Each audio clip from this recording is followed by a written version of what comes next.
Ce qui suit n'est pas vraiment une découverte, mais plutôt l'utilisation de nouvelles technologies au service de la médecine. Une expérience a été menée à Herstal, en région liégeoise.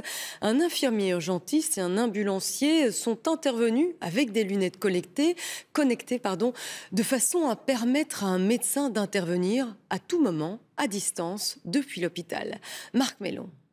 Pas de réaction allergique, pas de crise d'asthme sur allergie. La situation est fictive et se passe à bord d'une ambulance. Un infirmier urgentiste et un ambulancier prennent en charge une patiente d'une vingtaine d'années en pleine crise d'asthme. L'infirmier urgentiste vient d'enfiler ses lunettes connectées et entre en contact via un GSM avec un médecin référent du service des urgences de la clinique André Renard. Donc voilà, ici Benoît, je suis en présence d'une jeune fille d'une vingtaine d'années, difficultés respiratoires, qui a commencé il y a une demi-heure de ça. Asthmatique connue, ici qui avait déjà passé 20 gouttes de Ventolin mais sans effet au domicile.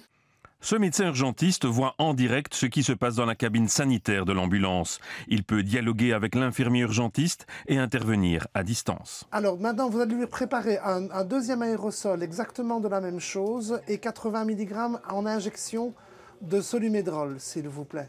Incontestablement, il y a une plus-value pour la personne allongée sur le brancard ainsi que pour les intervenants. Les pathologies qui sont intéressantes, ça évidemment beaucoup les difficultés respiratoires en hiver où ça ne se passe pas toujours très bien et où des fois on doit appeler des SMUR, mais le temps que le SMUR arrive, on a quand même un petit laps de temps de 4 à 5 minutes où on est seul face au patient qui est parfois en grosse difficulté respiratoire et on a maintenant l'aide des lunettes où le médecin peut nous donner plus d'informations, peut nous aider à vraiment passer ce laps de temps sans médecin. Le docteur Cardos estime qu'entre 20 et 30% des interventions seront plus efficaces avec cette technologie. L'infirmier peut vraiment compter sur son coéquipier à l'hôpital, en l'occurrence le médecin, pour lui apporter l'aide la plus optimale et la plus efficace en fonction des situations. C'est une technologie qui peut sauver des vies.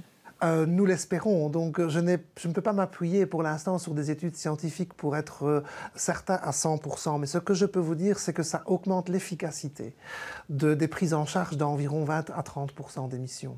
L'Institut Vies, ex-IBSR, suit de près cette nouveauté, car ces lunettes pourraient être utilisées par d'autres services de secours. Par exemple, un centre de crise peut observer en temps réel une manifestation qui dégénère via un agent sur place qui porte ses lunettes intelligentes, ou un pompier peut regarder le plan d'un bâtiment en feu, de nouveau via ses lunettes intelligentes. Pour aider efficacement une victime, tous les maillons de la chaîne de secours doivent être performants. Si ces lunettes viennent renforcer le travail d'équipe, c'est une bonne nouvelle.